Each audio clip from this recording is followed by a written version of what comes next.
Local Viking has what we call location variables, or this special syntax that you see right here. That allows you to use the data from a location during either multi-location posting, your multi-location media uploading, or your CSV posting, as well as your EXIF or metadata injection into images. Now, to find out what location variables we support, head on over to the help docs, go into the posting section, and you'll see the location variables article here.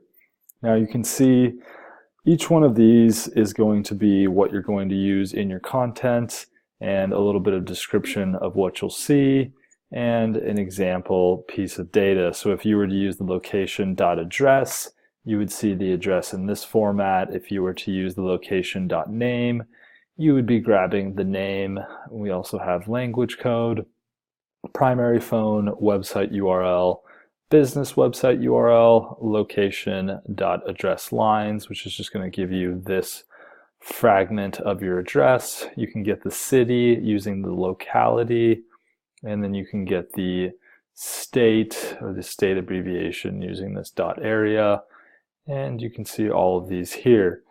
Now, the ways that you're going to use this are a couple of different ones. So I'm looking at the multi-location media, and if you were to upload an image either here in a post, let's go ahead and say that I want to grab an image of a dog.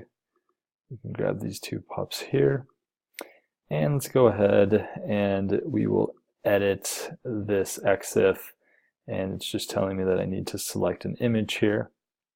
So let's go ahead, go back here, select a location. I could select a group of locations.